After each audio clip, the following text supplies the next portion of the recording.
Κατάλληλο για γενική παρακολούθηση. Ενθουσιαστήκαμε με την ανακοίνωση του Διγενή ότι αρχίζει ο αγώνας εναντίον των Εγγλέζων. Πάρα πολλά έθνη το ένα μετά το άλλο ελευθερώνονται, γιατί όχι και η Κύπρος. Έτσι την 1η του Απρίλη έπεσαν τα πρώτα φυλάδια, αρχίζει ο αγώνας. Τον Απρίλη, όταν ακούστηκαν οι εκρήξεις στα μεσάνυχτα, όλοι, όπως γράφω σε ένα ποίημα μου, βρεθήκαμε έτοιμοι και κοινωνήσαμε τον αχράντο μυστηρίο.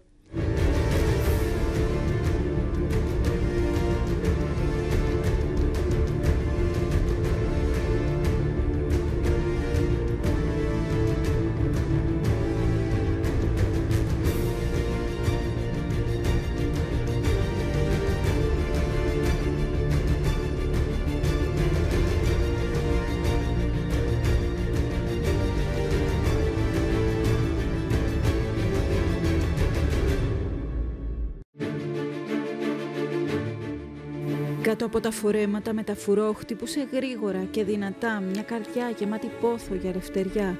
Σκυρτούσε μέσα τους η ανάγκη να σπάσουν τις αλυσίδες. Δύσκολο να κατανοήσει κανείς σήμερα πώς είναι να ζεις υπό τη διοίκηση ενός ξένου δυνάστη. Να σου απαγορεύουν να κυκλοφορήσεις όποτε θέλεις. Πώς είναι να σου απαγορεύουν να γράψεις τις σκέψεις σου και να τις εκφράσεις δημόσια. Να ανοίγουν την σχολική σου σάκα για να την ψάξουν. Να περπατάς ανάμεσα σε ένοπλους στην πόλη σου και να υπακούεις τους δικούς τους κανόνες. Οι χριστιανικές ενώσεις, οι δάσκαλοι, οι γονείς μεγάλωναν τα παιδιά τους γαλουχώντας τα με ιδανικά υπέρστατα της πίστης, της αγάπης για την πατρίδα, της ένωσης της Κύπρου με την Ελλάδα. Μεγάλωναν τα παιδιά τους ελεύθερα, με τη λευτεριά να είναι πάνω απ' όλα. Σε αυτό τον ιερό αγώνα που εκκινούσε με ενθουσιασμό και ελπίδα την 1η Απριλίου 1955, τα κορίτσια, οι μάνες, οι γυναίκες είχαν το δικό τους ουσιαστικό μερίδιο στην αγωνιστικότητα, τη θυσία και τους αξίζει να ακουστούν. Πάνω απ' όλα τους αρμόζει μια ξεχωριστή, εισάξια θέση στο πάνθεο των ηρώων. Θυσίασαν τα νιάτα, την αθωότητα, τη ζωή τους για την ελευθερία και την ένωση. Έζησαν λεύτερες στα κρατητήρια και τις φυλακές, λεύτερες μέχρι το τέλος.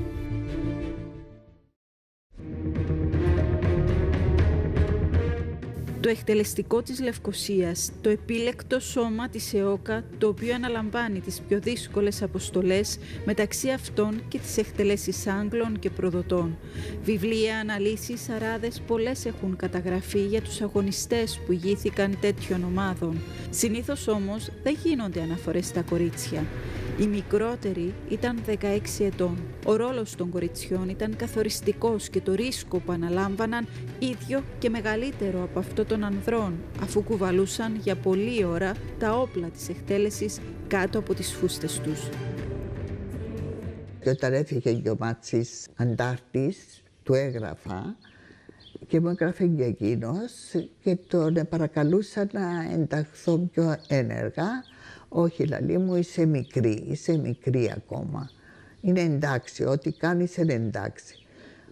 Όμως βρήκα εγώ ευκαιρία και εντάχθηκα στο εκτελεστικό της Λευκωσίας με τον Νίκο Σαμψόν, τον Πραξιτέλη Βοκατσιανόν, τον Άθον τον Πετρίδη, τον Νίκο, τον Γιώργο τον Χατζηθωμάνο, ο οποίος δυστυχώς όταν συνελήφθη εμαρτύρησε. Εντάξει, βασανίσαν το, μα και εμένα βασανίσαν μέσα στο Special Branch. Και μάλιστα σε σημεία που δεν θέλω να τα θυμούμε. Ύστερα από ένα χρόνο που έλαβα μέρος σε διαδηλώσεις, σε μεταφορές όπλων, η πατρίδα με κάλεσε μέσα στο εκτελεστικό. Εγώ ή θα εφώναζα, ή θα κρατούσα σημαία, ή θα τσακωνούμε τους Εγγλέζους. Τούτον το είδε κάποιος που ήταν πραγματικά στο εκτελεστικό και μου λέει αν σου δώσω έναν περίστροφο θα το πάρεις στον τάδε τόπο? Ναι, να το πάρω, γιατί να μην το πάρω. Μου έδωσε έναν περίστροφο και μου είπε θα πάει ολόκληρη την οδό Ερμού στο τελευταίο σπίτι πριν την αστυνομία, θα στρίψεις αριστερά, θα χτυπήσεις το πρώτο σπίτι, όποιος σου το ανοίξει να το δώκεις. Αυτό έκανα. Ο νεαρός που πήρε το περίστροφο από τον Κώστα Λοΐζου που μου το έδωκε ήταν ο Ζάκος. Ο Ανδρέας Ζάκος, και μετά από αυτόν τότε μπαίνει στο εκτελεστικό, μπαίνω, γιατί να μην πω. Αυγή Γεωργιάδου και Ελένη Χριστοφορίδου, δύο από τις επίλεκτες, δύο ξεχωριστές γυναίκες.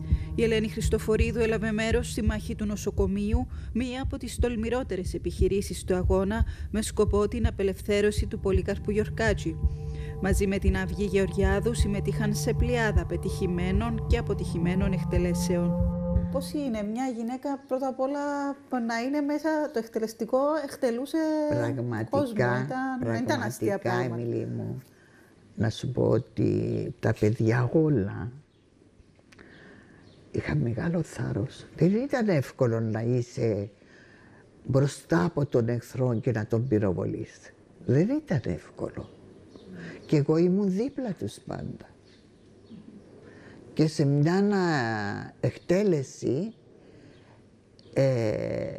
προσπάθησα να μπω στο αυτοκίνητο που είχαν χτυπήσει τον Εγγλέζο, να του πάρω το πιστόλι. Ο Νίκος όμως με περίμενε λίγα μέτρα μακριά και μου φώναξε, πρόσεξε γιατί δεν γίνεται. Το αυτοκίνητο κινείται, ήταν λίγο κατηφορικό ο δρόμος. Και έφυγα έξω εγώ, διότι ήταν δύσκολο να το πάρω από πάνω του. Το είχε πάνω ντυμένο.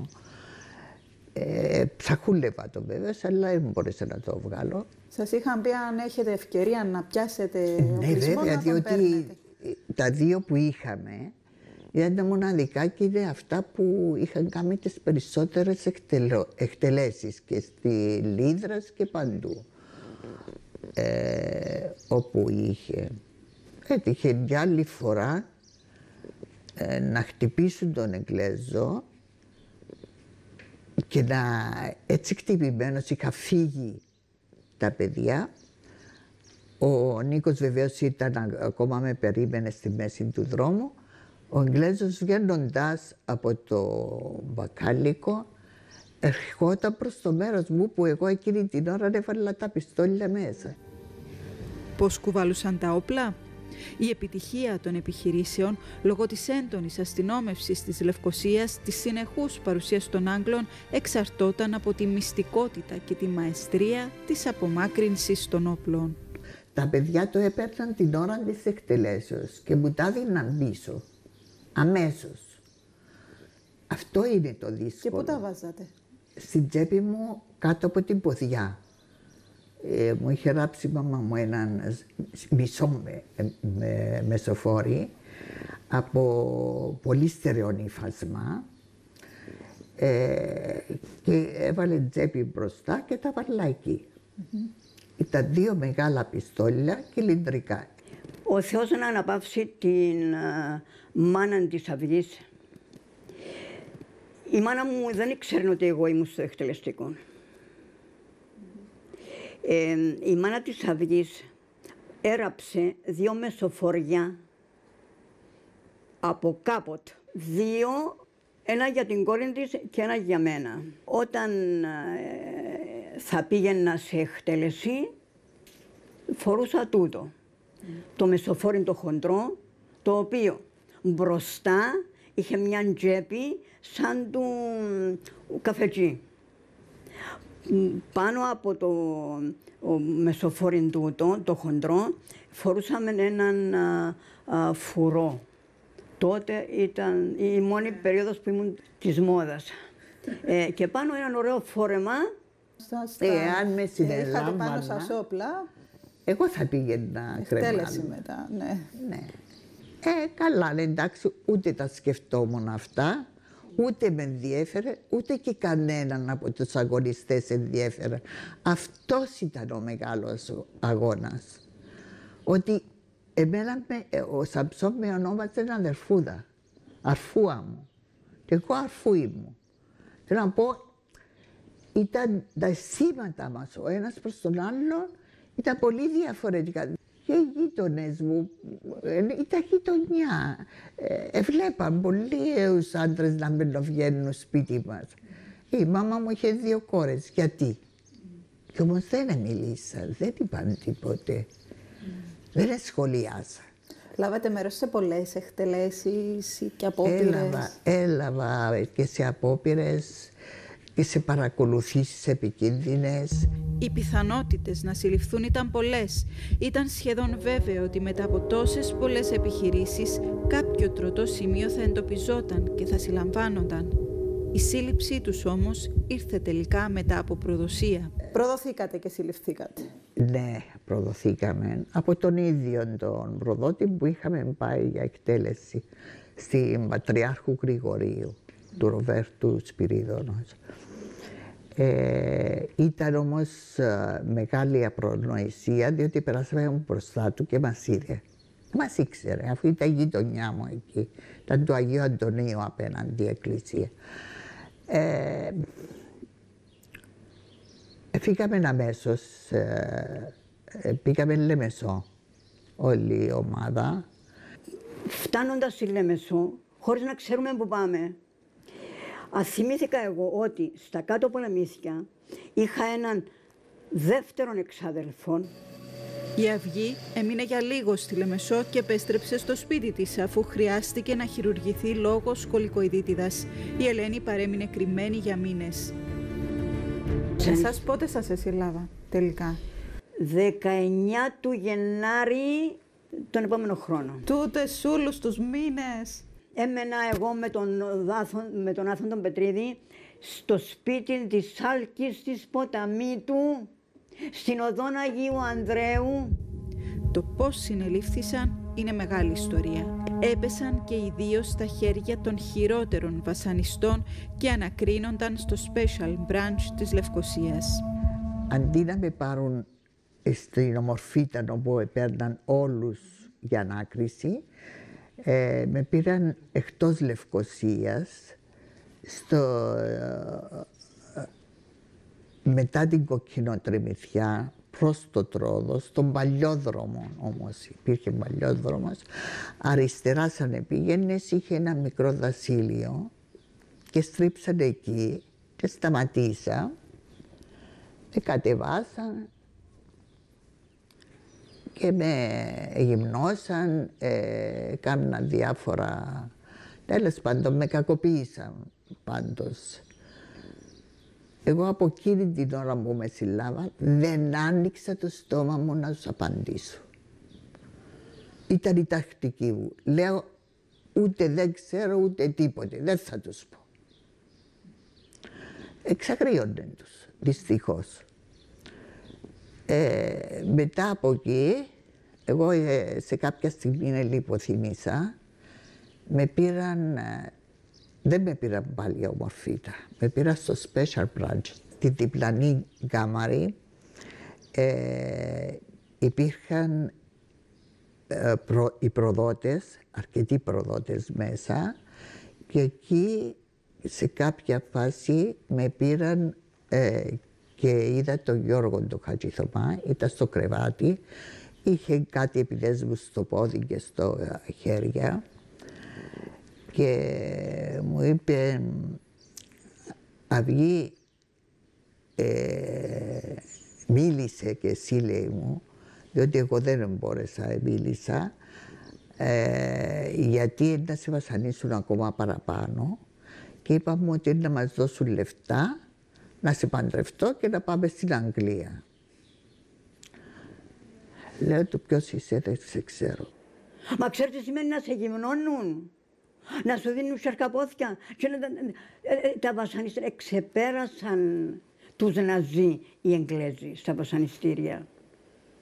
Ξέρω το που μένα, όταν είσαι ημίγυμνη Κάθε φορά μου, δεν ξέρω. Δεν ξέρεις, κάτω στη φούστα σου. Δεν ξέρεις, κάτω στη φούστα. Να είσαι ημίγυμνη και να λέει ο Αλήριζας, το κοροβοφίδι που λέγεται Αλήριζας. Ρε, φέρε ρε μια μπατανία, να της κάνω τούτης έναν τουρκούι, να δούμε τι να πούν να κάνει.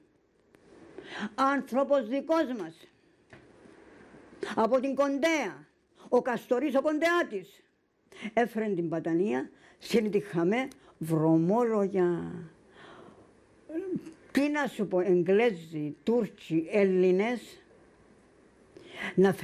να με ρίχνει πας στην μπατανία, να πέφτει από πάνω μου. Ο Εγγλέζος του είπε κάμετε της ότι θέλετε δεν θα την πειράξετε όμως όπως... Ο φως που ήπια, πέ μου σε παρακαλώ, ο φως που ήπια.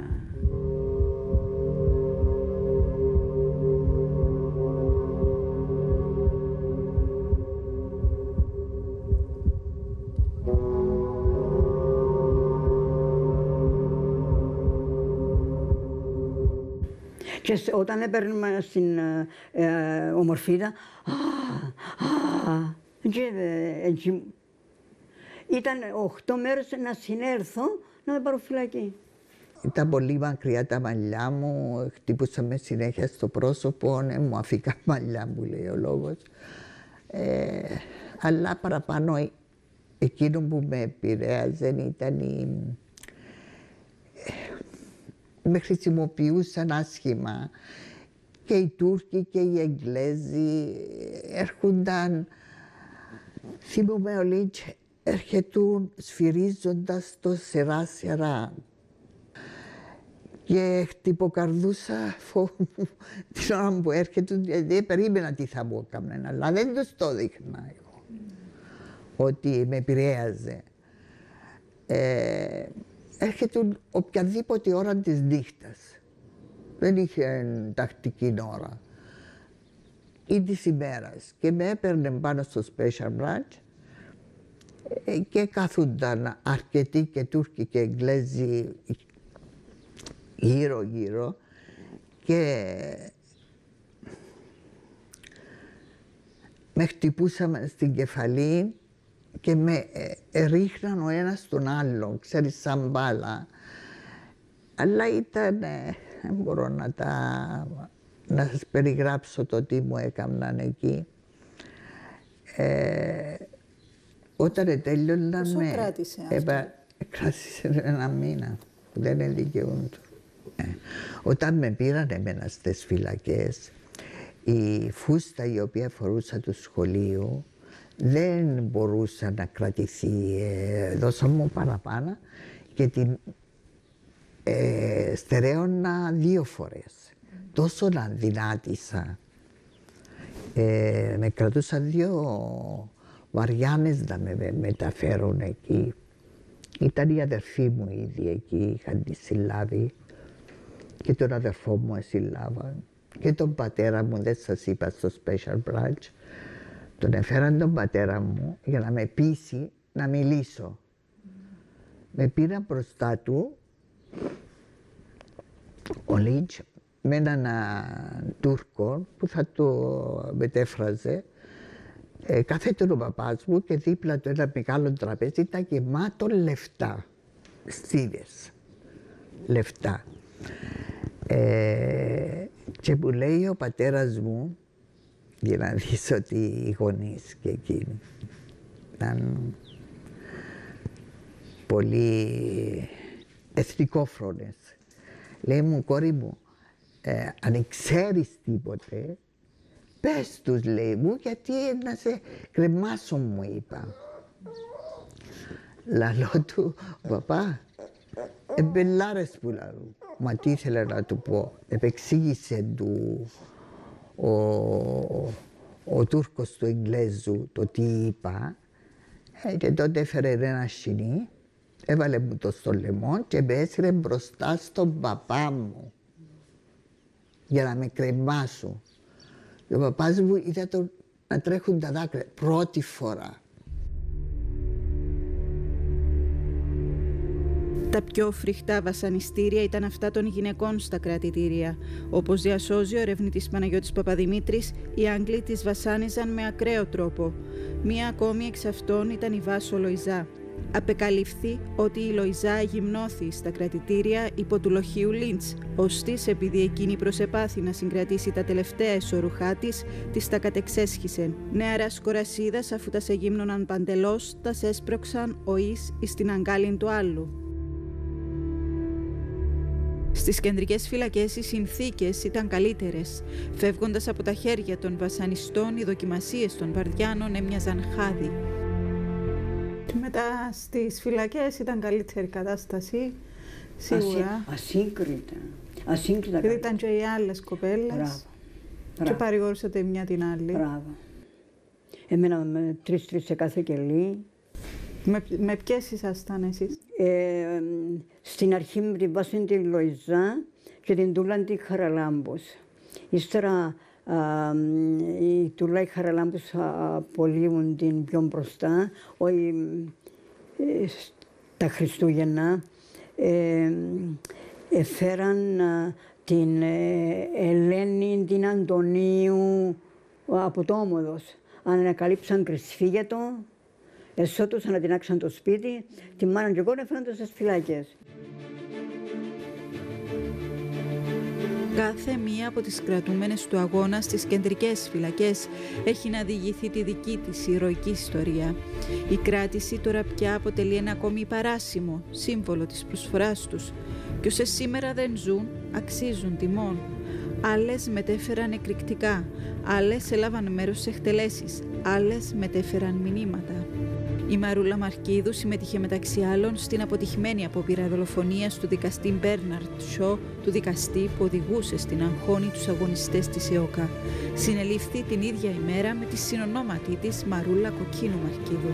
Στόχος ήταν ο Άγγλος δικαστής Σο.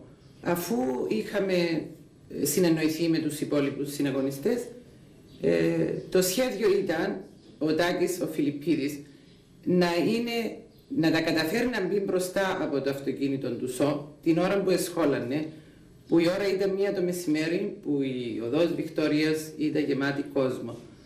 Ευτυχώς τα κατάφερε, προχώρησε ο Τάκης και όταν εμείς είδαμε τον Τάκη, αρχίσαμε να φωνάζουμε και να λέμε ότι θέλουμε να μας πάρει σπίτι, να κάνουμε πολύ φασαρία, που αναγκαστικά σταμάτησε μέσα σε μια πάροδο.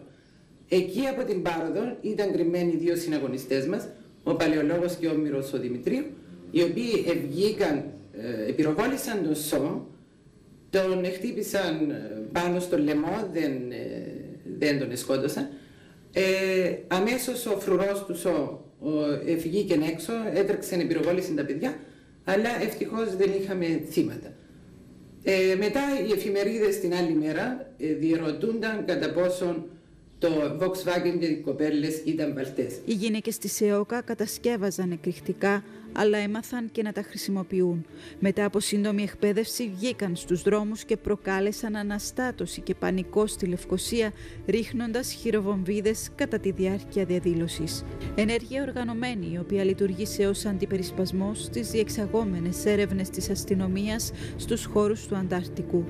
Γυναίκες, όλες οι πρωταγωνίστριες. Εμείς στη Λευκοσία είχαμε οργανωμένη μεγάλη μαθητική διαδήλωση. Μαζί με την Βέρα Παναγιωτίδου παραλάβαμε τις χειροβομβίδες που μας έδωσε η Μαρούλα Μιχαηλίδου Ορφανού και την διαταγή να τις χρησιμοποιήσουμε από τη Λούλα Κοκκίνου Παπαγεωργίου. Και καταλήξαμε περίπου στο μέσο της Λίδρας, στην περιοχή που ήταν η πρώην Αλάμπρα κάποτε. Εκεί η Βέρα βρήκε μια κατάλληλη ευκαιρία και κατάφερε να ρίξει την χειροβομβίδα που κρατούσε μέσα σε ένα στρατιωτικό τζιπ που εξεράγει και πρέπει να είχε και θύματα. Εκεί δημιουργήθηκε πανικός, πολλοί στρατός γέμισε τις γειτονιές της Λευκοσίας.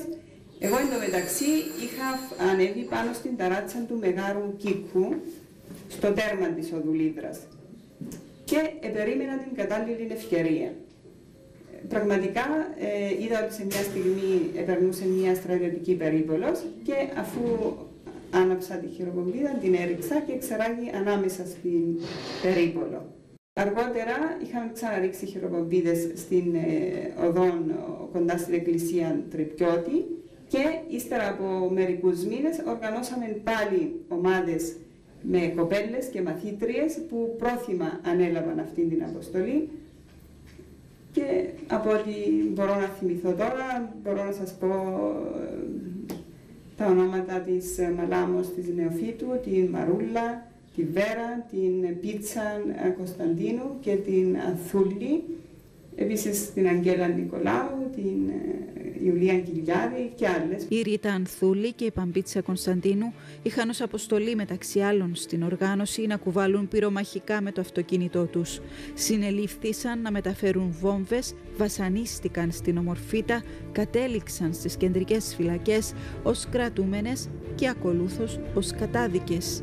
Μεταφέραμε 2 βόμβες και περάσαμε από 2 μπλόκα εκείνη την ημέρα χωρίς να τις ανακαλύψουν, απλώς μας ζητούσαν ταυτότητες.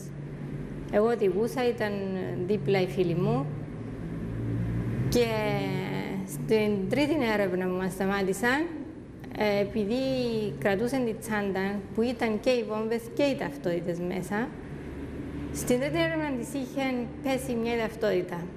Πήγαινε κάπου από κάτω στη τσάντα, δεν ξέρω πώς. Δεν τα κατάφερε, ο στρατιώτης της έπιασε τη τσάντα και βρήκε τις βόμβες. Αμέσως μας διέταξαν να κατέβουμε, να βγούμε έξω, με τα όπλα να μας σημαδεύουν. Μας έβαλαν να γονατίσουμε και είχε η κάθε μια μας από 2 στρατιώτες με τα όπλα από πάνω μας. Επαγώσαμε από το φόβο μας και μας μετέφεραν αμέσως στην Ομορφίτα. Οι κεντρικές φυλακές μετά από την Ομορφίτα, εμένα τουλάχιστον μου φάνηκαν ότι ήταν παράδεισος. Ήταν οι κοπέλες, οι κρατούμενες που ήδη υπήρχαν από πριν, μας υποδέχτηκαν, μας επεριποιήθηκαν. Μου μια φίλη μου, τη Ρίτα την Ανθούλη, συνελήφθη με παυτοφόρο με τις βόμβες.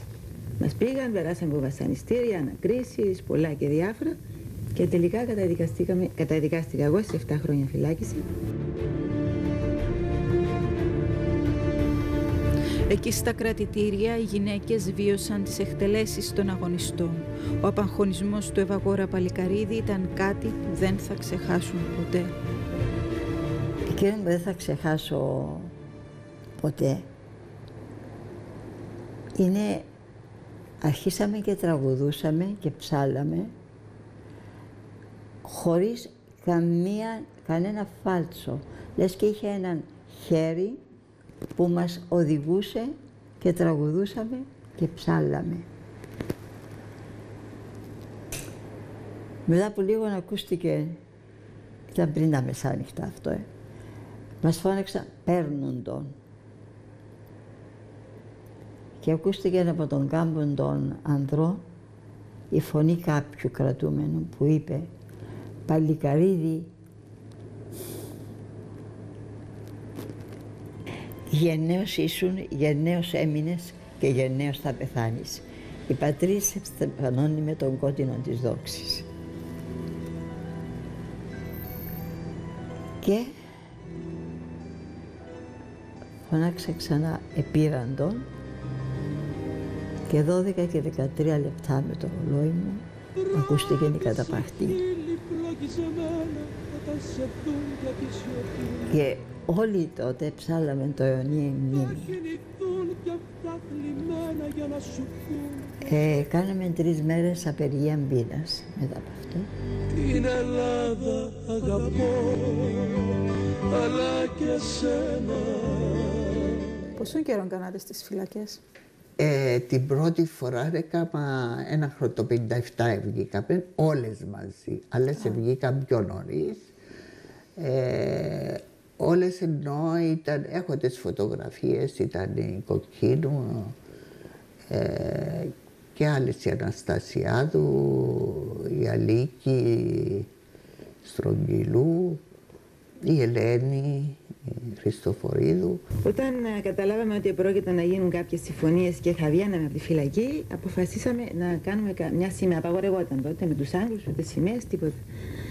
Και ζήτησα από τους δικούς μου να μου φορούσαμε μόνο στη φυλακή εσώρουχα που μας τα έφερναν οι δικοί μας. Όλα τα άλλα ήταν στολή της φυλακής. Και μου φέρναν εσώρουχα άσπρα και γαλάζια. Είχαμε κάνει συμφωνία. Και τα άκουβα σιγά σιγά, βράδυ, μετά τις 9 σβήναν τα φώτα και άναβα ένα κερί και την έραβα σιγά σιγά, λωρίδα και την έφτιαξα. Και όταν βγήκα, είχα τη σημαία μου.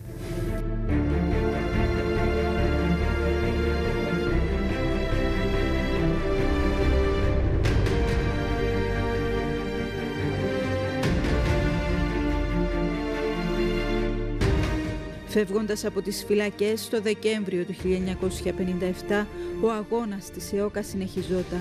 Οι κρατούμενες δεν κλείστηκαν στο σπίτι τους, βγήκαν έξω στους δρόμους και συνέχισαν τη δράση τους μέχρι την απελευθέρωση της Κύπρου. Βγάλει μας ο Χιουφούτ, αρχές του Γενάρη, ο τομεάρχης Λευκωσίας, ο Ανδρέας ο Σεϊτάνης, πλησιάζει με και με ρωτά, θέλω να δουλέψω για το Ανταρκτικό. Ναι, Δήμητρα, κουρσούμπα γρηγορά και εγώ, πάμε στο Ανταρκτικό. Ήταν το σπίτι του κυρίου Δημητράκη, ο οποίος έκαμε τούβλα. Έναν τουβλοποιείο τεράστιο κλπ. Ήταν το σπίτι του και η δουλειά του έκαμε. Έξω από το σπίτι του 10-15 βήματα είχε έναν πλησταριό. Εκεί πόσους σάκους ζάχαρη και θιάφη μετατρέπαμε η Δήμητρα και εγώ σε κρυχτικές ύλες. Στον τομέα τούτον εργάστηκα μαζί με την Ελένη βέβαια να κάνουμε μεταφορές υλικού στις αντάρτικες ομάδες, διότι δεν ξέραμε που ήταν και τα κρυσφύγετα και οι ομάδες, να μεταφέρουμε καταζητούμενους, ιδιαίτερα στους αρρώστους, φερμακάτων, στους γιατρούς. Κατασκευάσαμε στον τομέα μας και το υλικό, έναν είδος υλικού, το οποίο έβαλα στις χειροβομβίδες. Και είμαστε μια ομάδα, εκείνος που επινοήθη το μείγμα τούτον ήταν κάποιος Οδυσσέας Γεωργίου από τον τομέα μας. Και το φτιάχναμε 4 άτομα. Η Ελένη, ο υπεύθυνος του, ο Ανδρέας ο Γεωργίου, ο τομεάρχης μας επέβλεπε βέβαια λίγο, εγώ και ο αδερφός μου ο μικρός. Μαθήτριες με τις πέτρες στις ποδιές τους, τις προκηρύξεις στα χέρια, επιστολές της οργάνωσης στον κόρφο τους, ξεχύνονταν στους δρόμους και δίναν το δικό τους αγώνα, συνειδητά, καλουχημένες από τα γενοφάσκια τους με τα ιδανικά της λευτεριάς και της πίστης. 16,5 χρονών και μάλιστα με τον μεγάλο αγωνιστή, τον Χριστόφορο Σεραφείμ, σπουδαίος άνθρωπος. Με κάλεσε στο σπίτι του και μου λέει, κοίταξε, υπάρχει και περίπτωση να σκοτωθείτε. Θα σου δώσω 24 ώρες και να μου απαντήσεις. Σκέφτηκα. Όχι, να με ορκίσετε τώρα. Και έτσι ευλογήθηκα να είμαι η πρώτη μαθήτρια που ορκίστηκε στον υπέροχο αγώνα της ΕΟΚΑ. 5 κορίτσια, η Μαρούλα και η Ανθούλα Παπαβασιλείου, κόρες του ιερέα των Αγίων Ομολογητών, η Ευγενία Σαριγιάννη, η Ιουλία Κιλιάρη, η Ελενίτσα Καπονίδου, συνελήφθησαν και μεταφέρθηκαν στα κρατητήρια της Ομορφίτας. Έριχναν φυλάδια στην Εκκλησία των Αγίων Ομολογητών. Όλες μαθήτριες, μικρά κορίτσια. Μαζί τους μεταφέρθηκε την ίδια μέρα και η Σοφούλα Μιχαηλίδου. Και δεν είπαν τυχαία κολαστήριο την Ομορφίτα. Άλλες τις εγύμναναν τα στήθη τους και τους ετρυπούσαν με πυρούνια. Συνέχεια. Άλλες, μια κοπελίτσα η οποία ήταν και μαζί μου, αργότερα την έφερα στην Ομορφίτα και όταν έφυγα εγώ την πήραν στην ανάκριση, αφού από τους ξυλιαδαρμούς, το σκίσιμο των ρούχων, τους εξευτελισμούς, τους σεξουαλικούς, τις έχισαν πάνω από το κεφάλι της ένα τενεκέ γεμάτον ούρα. Και δεν έφτανε που τις έχισαν το τενεκέ με τα ούρα, χτυπούσαν γροθιές πάνω στον τενεκέ για να την τρελάνουν. Και όμως αυτή η κοπελίτσα που ήταν μαθήτρια των 18 χρόνων άντεξε και δεν άφησε να της ξεφύγει λέξεις. Και όταν επέστρεψε, όπως με έλεγαν οι άλλες κοπέλες που ήταν μαζί της, συνομορφήταν. Γιατί μετά που έκανα 15 μέρες εγώ, έφεραν 6 κοπελίτσες μαθήτρες που έριχναν φυλάδια και τη Σοφούλα που ήταν προδομένη, δεν ξέρω πώς την έφεραν. Μπήκε μέσα, περήφανη, γιατί κράτησε τα μυστικά της Ιώκα και δεν τα μαρτύρησε, αλλά ένα ράκος σωματικών κυριολεκτικά. Η Ελενίτσα Σεραφείμ αποτελεί ένα ένδοξο κεφάλαιο της γυναικείας αγωνιστικότητας. Είχε το θάρρος και το θράσος σε μια τόσο διαφορετική εποχή για τη γυναίκα και τον αναμενόμενο ρόλο της από την κοινωνία να αναλάβει την ηγεσία του τομέα Λάρνακας. Είχαμε ειδικευτεί εμείς στην κατασκευή βομβών και οι άντρες που ήταν ειδικευμένοι δίδαξαν κοπέλες οι οποίες αργότερα δίδασκαν τις ομάδες των γυναικών, τις ομάδες κρούσεως. Στο Πιστέλι δεν μπορώ να πω ότι ειδικεύθηκαν πάρα πολλές γυναίκες, δύο-τρεις ήταν, ενώ στην κατασκευή βομβών ειδικεύθηκα. Όταν έγινε το Μεάρχης, έκαναμε το Αντάρτικο στη Λάγιαν και είχαμε κρυσφύγετα στην Ανατολική Περιφέρεια, στους Τρούλους, στην Ρόκλινη κτλ. Η ηγετική φυσιογνωμία του αγώνα, η αρχηγός των γυναικών αγωνιστριών, η Ουρανία Κοκκίνου. Θεολόγος, ηγέτης της ΟΧΕΝ, της δυναμικότερης οργάνωσης νεολαίας της εποχής. Ήταν η κρατούμενη με τον αριθμό 1. Η θεολογία για μένα αποτελούσε την σκληρή, αδυσόπιτη απόφαση. Συμφιλιώθηκα από την αρχή μαζί της και της υποσχέθηκα πως θα έβαζα όλο το πείσμα και το πάθος μου για να την μάθω και να με μάθει να τολμώ και να ξεμασκαρεύω την υποκρισία. Αγωνίστριες με έντονη δράση, οι οποίες συνελήφθησαν επίσης, ήταν οι αδερφές της Λούλα Κοκκίνου Παπαγεωργίου και η Μαρούλα Κοκκίνου Μαρκίδου. Στις 5 Ιουλίου 1958, μια αγωνίστρια θα περνούσε στο Πάνθεο των Ηρώων. Η Λουκία Λαουτάρη Παπαγεωργίου, 31 ετών, μητέρα 6 παιδιών, το μεγαλύτερο 10 χρονών και έγκυος τον 5ο μήνα, δολοφονήθηκε έξω από το σπίτι της με πυροβολισμό στο κεφάλι. Μπήκε μπροστά για να γλιτώσει ένα παιδί που κυνηγούσαν οι Άγγλοι. Και όταν άκουσε ότι έξω κινδύνευε ένα παιδί να συλληφθεί από τους Άγγλους γιατί το διέταξαν να γράφει συνθήματα και αυτό αρνιόταν, άφησε το παιδί στο μπάνιο στη φροντίδα της αδερφής της και έτρεξε για να σώσει το άλλο παιδί. Και εκεί στη συμπλοκή που ακολούθησε σκοτώθηκε η Λουκία Παπαγεωργίου και ένας άντρας και φανταστείτε τη γυναίκα μάνα κυοφορούσα να σώζει παιδί. Όταν σκοτώθηκε η μητέρα μου ήμουν 6 χρονών. Με έβαλε στο μπάνιο να με κάνει μπάνιο, άκουσε φασαρίες κάτω που ήταν η πλατεία και έφυγε με μέσα στο μπάνιο. Σε λίγη ώρα επέστρεψε, με έβγαλε από τον μπάνιο και έφυγε αμέσως. Σπίτι μας ήταν η θεία μου, η γιαγιά μου, της είπαν να μην πάει, αλλά επήγε. Τότε ήμασταν 6 αδέρφια. Μετά από θάνατο της μητέρας μου, πέθαναν οι 2 κορούδες. Εγώ με τον αδερφό μου τον μεγάλο πήγαμε στην Ελλάδα, σε έναν ορφανοτροφείο. Τη μικρή μας αδερφή την υιοθέτησα στη Λευκοσία. Ο αδερφός μου, ο Χριστόδουλος, είναι αγνοούμενος.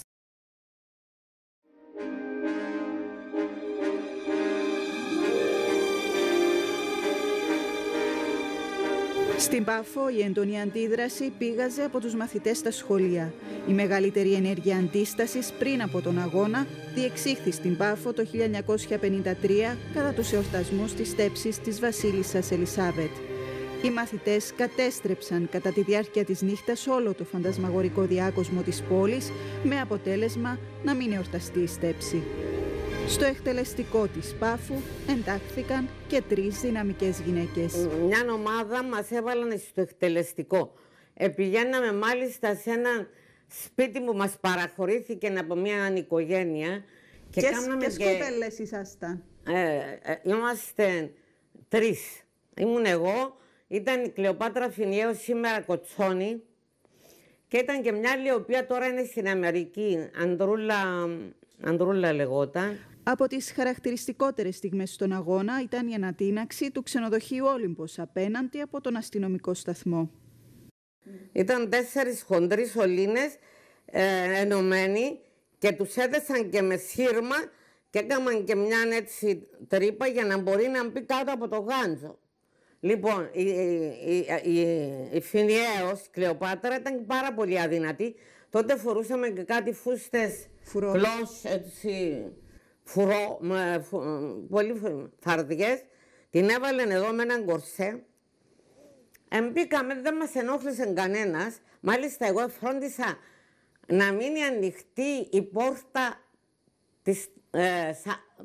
της σάλας για να μην περάσουν μπροστά από το φρουρό, να μην ξέρει καν ότι μπήκα μέσα. Μπήκαμε μέσα στο σαλόνι, πήγα και έφερα τη Μόριν να παίξω με κρυφτό και την ώρα που εκλείναμε τα μάτια της Μόριν, εμείς με την βόμβα την εβάλαμε κάτω από το τραπέζι της τραπεζαρίας, όπου νομίζαμε ότι υπολογίσαμε ότι γύρω στις 8, εάν χτυπούσε θα ήταν ό,τι έπρεπε.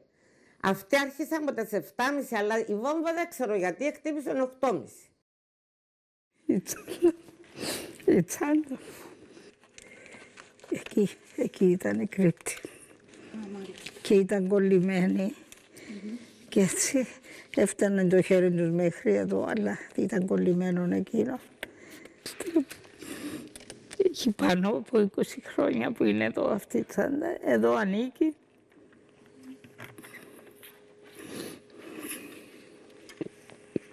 Το επικοινωνιακό σύστημα της ΕΟΚΑ ήταν πάρα πολύ σημαντικός τομέας της οργάνωσης και όπως λέει ο Δίγενης είναι το μόνο που έμεινε άτρωτο. Οι σύνδεσμοι λειτουργούσαν πολύ προσεκτικά και οι σύνδεσμοι ήταν κυρίως γυναίκες. Και γιατί κυρίως γυναίκες? Γιατί ήταν επινοητικές, ήταν και τολμηρές ήμασταν. Δεν σκεφτόμαστε τίποτε. Έπαιρνα τη τσάντα και ξεκινούσα. Βέβαια, εμένα ως δημοσιογράφο με βοηθούσε πάρα πολύ και το γεγονός ότι είχα το κόκκινο χαρτάκι, το curfew pass το λεγόμενο, το οποίο φυσικά μου επέτρεπε να πάω από το σπίτι στη δουλειά μου και από τη δουλειά μου στο σπίτι. Εγώ ως μέλος της οργάνωσης καταχράστηκα αυτό το δικαίωμα και πήγαινα στην αποστολή μου που ήταν μεταφορά αλληλογραφίας του αγώνα στην ομάδα που κρυβόταν στο εργοστάσιο της ΣΕΤΕ. Και έπαιρνα την αλληλογραφία εκεί και από εκεί έπαιρνα τα δικά τους μηνύματα προς το κέντρο και τα απαραίτητα στον συναγωνιστή μου Γιώργο Νιακοβίδη, ο οποίος αργότερα είναι ο σύζυγός μου και εκείνος διένυμε. Εγώ ήξερα μέχρι ήμουν η Νεφέλη και έπαιρνα τις επιστολές στην ομάδα του ΙΣΕΤΕ και στον Δημόκριτο. Δημόκριτος ήταν το ψευδόνυμο του συζύγου μου. Η γυναίκα ανέλαβε και το δύσκολο ρόλο του ταχυδρόμου της ΕΟΚΑ. Η παράδοση μηνυμάτων, εντολών, επιστολών από την ηγετική δομή προς τον αρχηγό, στους τομεάρχες και από εκεί στους ομαδάρχες και σε κάθε μέλος της οργάνωσης ήταν ένα σημαντικό καθήκον, απαραίτητο για κάθε βήμα, για κάθε επίθεση, για τη σωστή δράση στον αγώνα. Η Μαρούλα Βιολάρη ήταν σύνδεσμος υπεράνω υποψίας και με ελευθερία κινήσεων ως δημοσιογράφος. Απαγορευόντουσαν όλα τα αγγλικά προϊόντα, μεταξύ των οποίων και τα τσιγάρα. Εγώ όταν με σταματούσα για έρευνα, κατέβαινα από το αυτοκίνητο όπως με διέδωσα και αμέσως η πρώτη μου κίνηση ήταν άνοιγα τη τσάντα, έπαιρνα το πακέτο από τα τσιγάρα και τους ρωτούσα αν καπνίζουν. Οπότε μια μέρα είδε ο Εγγλέζος στρατιώτης τα κρέβαινε και μου λέει «Αυτό είναι κρέβαινε». Του λέω «Τι πειράζει». Μου λέει, είναι παθητική αντίσταση, ο απαγορεύει. Του λέω, ας απαγορεύει, εγώ καπνίζω κρέβαινε. Και έτσι χαμογέλασε Και εκείνη χρησιμοποιούσα πολλά ψέματα γιατί έπρεπε να εκτελεστεί η αποστολή. Και ο άλλος λόγος που έτρεμα εκείνη ειδικά την ημέρα ήταν επειδή το αυτοκίνητο μου το είχα στη διάθεση της ομάδας. Και δεν ήξερα φυσικά τι έκαναν, τι έπαιρναν, πού πήγαιναν κλπ. Και λέω, μόλις δεν είχα χρόνο να το ελέγξω και σκέφτηκα, εάν τα παιδιά εξέχασαν κάτι μέσα, τώρα εγώ θα συλληφθώ, θα ενοχοποιηθώ, πάει περίπατο και η επικοινωνία και η αποστολή. Ευτυχώς με τα ξέβαινα με έσωσαν. Πήραν το τσιγάρο ο στρατιώτης, καπνίσαμε μαζί και έφυγα σε λίγα λεπτά. Ήμουν ο σύνδεσμος τομεάρχη Λευκωσίας με όλους τους υποτομεάρχες, ομαδάρχες. Είχαμε, κοίταξε, ο καθένας είχε και μία, εγώ επειδή ήμουν ο τομεάρχης Λευκωσίας, ο Πολυνίκης, όπως ήταν, κατά κόσμον Ανδρέα Τσάρτας, αδερφός του Χρήστου του Τσάρτα που δολοφονήθη. Ήταν επικηρυγμένος, οπότε έπρεπε να λαμβάνονται και μέτρα ασφάλειας. Χρησιμοποίησα μία αυτοκίνητο και μία ποδήλατο στο σπίτι το οποίο είναι φιλοξενήτο. Υπήρχε κρύπτη, φυλάσσονται τα έγγραφα, αρχεία, όπλα. Είχα μία τσάντα μεγάλη, την οποία είχα τη φόδρα ανοίξει για να μπορούν να μπαίνουν μέσα και έκλεινε σαν φυσιολογική με έναν στικ. Μετέφερα οπλισμό, μετέφερα καταζητούμενους, επικηρυγμένους, μετέφερα γιατρό για να κάνει επιτόπου εχείριση τον Μακαρίτη τον Λοΐζο στη μάχη με ο Μάσκος Δράκος. Ένας από τα παιδιά τραυματίστηκε. Οι γυναίκες συμμετείχαν και στην περίφημη οργάνωση Καρύ, Κύπριοι αγωνιστέ υπό ρυψοκίνδυνον ηγεσία, η οποία αποτέλεσε τον προάγγελο της ΕΟΚΑ και είχε συσταθεί από εξέχουσες προσωπικότητες στην Αθήνα. Στην οργάνωση Καρύ συμμετείχαν η Κλέρη Αγγελίδου, η Ρούλα Γιαλουρίδου, η Αντιγόνη Ελευθερίου, φοιτήτριες τότε.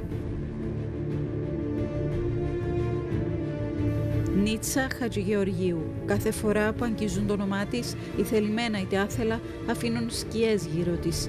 Γι' αυτόν ακριβώς το λόγο, από σεβασμό στην τεράστια προσφορά της στον αγώνα, δεν θα μιλήσουμε για το πώς και γιατί έφυγε από τη ζωή τόσο νωρίς. Ήταν τότε στο κέντρο της οδού Λίδρας τα γραφεία του Λούι, του Πατριάρχη των Ταξιδιωτικών. Απέναντι από το γραφείο του, να επιτεθούμε με τον Μακαρίτη τον Λουκίν τον Καρανίκη, ευρεθήκαμε μαζί με την Νίτσα, επιάσαμε τις βόμβες, τα πιστόλια, κατεβήκαμε στη Λευκωσία μαζί με τον εξαίρετον συναγωνιστή ομαδάρχην κρούσεων Αχιλλέα Νεάσονος. Μόλις σταθήκαμε εκεί και περιμένουμε το σήμα, ξαφνικά έρχεται η Νίτσα, με αρπάζει, ρε Ιάννη, έλα γρήγορα μέσα, και με τραβά στο γραφείο του Λούι. Το ίδιο πρόλαβε και έκαμε με τον Λουκί. Ρε Λουκί, έλα μέσα. Έβαλε μας μέσα στο γραφείο του Λούι, πήρε τα πυρπολικά μας, τα έβαλε στα πόδια της. Και, ρε, γιατί το έκανες αυτό το πράγμα? Σταμάτησε στην επίθεση. Λέει, ναι, διότι θα σε σκότωνα, γιατί ειδού. Και μας δείχνει τα μισόκλειστα διπλανά παράθυρα του στόχου, όπου βρίσκονταν Εγγλέζοι με αυτόματα και μας σημάδευα. Η αποστολή που την οδήγησε στην Ομορφήτα ήταν η εντολή από την οργάνωση να αποπλανήσει έναν Άγγλο στρατιώτη για να τον απαγάγουν αγωνιστές και να τον ανταλλάξει η οργάνωση με Έλληνες κρατούμενους. Η επιχείρηση δεν είχε την επιθυμητή έκβαση. Οι αγωνιστές σκότωσαν τον Άγγλο και η Νίτσα απέμεινε με ένα πτώμα στο σπίτι της. Συνελήφθη και όπως οι περισσότερες κρατούμενες υπέστη φρικτά βασανιστήρια. Φρικτή ήταν η ζωή της και μετά τον αγώνα, αφού όχι μόνον δεν έλαβε τα οφειλόμενα εύσημα, αλλά ταλαιπωρήθηκε για χρόνια χωρίς δουλειά και δίχως εισόδημα. Η Νίτσα Χατζηγεωργίου ήταν η ομορφότερη. Έλαβε μέρος στις πιο δύσκολες αποστολές. Είχε ψυχή και σθένος. Έδωσε τα πάντα για τον αγώνα και τη λευτεριά.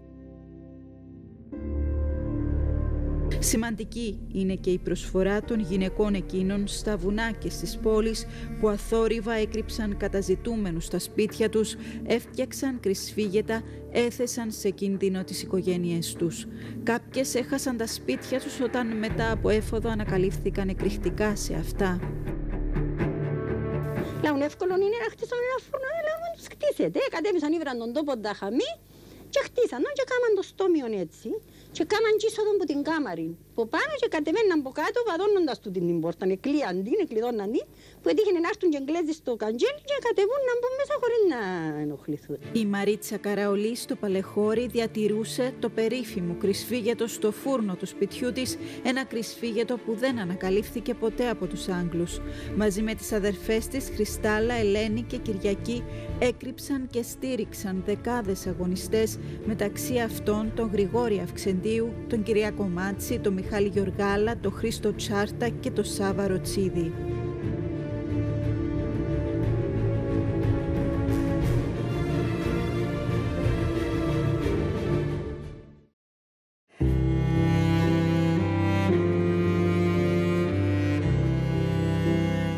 Μάνες ηρώων που έμειναν πίσω μετά τη θυσία. Έμειναν να αγκαλιάζουν τους σταυρούς στα μνήματα και να συνομιλούν με τις πρωτομές των παιδιών τους. Καμιά δεν ζει σήμερα για να λάβει την ευγνωμοσύνη της παρούσας γενιάς. Στάθηκαν ηρωίδες και κουβάλισαν μέχρι το τέλος της ζωής τους τον σταυρό της μεγαλύτερης απώλειας που μπορεί να βιώσει ο άνθρωπος, να χάσει το παιδί του. Οι μάνες αυτές έδωσαν τα παιδιά τους, πόνεσαν, αλλά και στάθηκαν σε εθνικό ύψος να πούν «Είμαι περήφανη για τη θυσία του, χαλάλη της πατρίδας». Είχα επισκεφθεί όσες ζούσαν το 1996-1997 για να κάνω τον ντοκιμαντέρ του Ρικ «Μάνες ηρώων». Μου είχαν εξομολογηθεί ότι ναι, πονούσαμε, αλλά δεν είχαμε το δικαίωμα να αφήσουμε τον πόνο μας να μειώσει το εθνικό φρόνημα. Έπρεπε να σταθούμε εκεί και να δώσουμε θάρρος στα παιδιά που πολεμούσαν, να δώσουμε θάρρος η μια στην άλλη. Η μητέρα του Χαράλαμπου Μούσκου, Αναστασία, είδε το νεκρό σώμα του γιού της να περνά από μπροστά της και παρόλο που ήταν σκεπασμένος, το διαισθάνθηκε ότι ήταν αυτός. Κάνε μου και έναν τόπο να έρθω να σε βρω μου.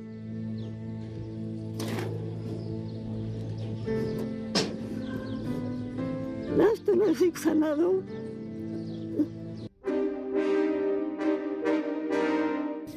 Η πρωτομή του ήρωα γιου, η σημαία του, τα τετράδια του, ένα ρούχο που κράτησαν για να αισθάνονται τις ατέλειωτες νύχτες στη μυρωδιά του, να τον νιώθουν κοντά τους. Η μάνα του Γεωργίου και του Ανδρέα Κάριου μαθαίνει πως ο Γιώργος της έπεσε μαχόμενος πριν ακόμα ψήσει τα κόλληβα για το 40ήμερο μνημόσυνο του Ανδρέα που έπεσε στον Αχυρών Αλλιοπετρίου. Κάθε 41 γιο διώει στην πατρίδα και εύχομαι πως γρήγορα άρτη ελευθερία. Η συγκλονιστική μορφή της Αντώνους Αυξεντίου, μητέρας του ήρωα Γρηγόρη Αυξεντίου, που με τόσο σθένος και τόση περηφάνεια απαγγέλει για το γιο της σε βαθιά γεράματα. Χαλάλη της πατρίδας μου, το φως μου, η ζωή μου, και αφού παραδόθηκε, ας έχει την ευχή μου. Αν τον στη ζωή λαλό, τον έρχεται τώρα να μου φέρνει και τα κορούδια μου, να τα χωρώ να χαίρομαι λαλό.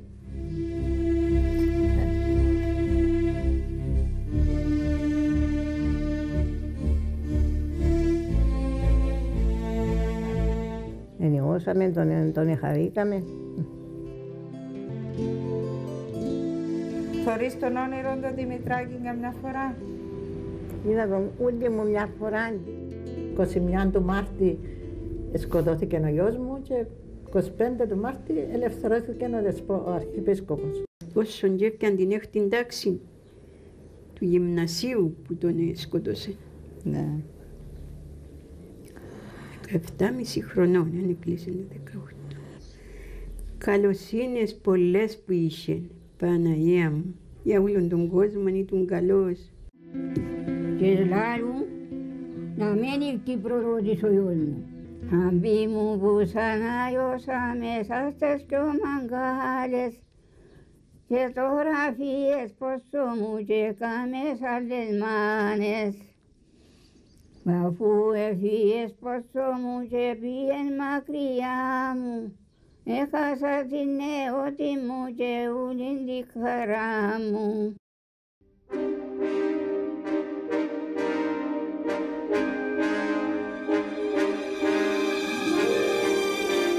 Η μάνα του Μάρκου Δράκου, οι 9 μάνες που είδαν τα παιδιά τους να ανεβαίνουν στην Αγχώνη, άντεξαν για να σταθούν αντάξιές τους. Οι μάνες του Ανδρέα Παναγίδη και του Μιχαήλ Κουτσόφτα, γονατιστές στον τάφο τους στα φυλακισμένα μνήματα, οι γονείς που ήταν εκεί, πλάι στα παιδιά τους, όσο ζούσαν. Τώρα που έφυγαν, η μοναξιά, η σιωπή, η ερημιά ανάγει αυτό το χώρο σε φυλακή της μνήμης. Πηξίδα, υπενθύμηση ότι κάποτε κάποιοι έδωσαν τα πάντα για τη λευτεριά που δεν κράτησε.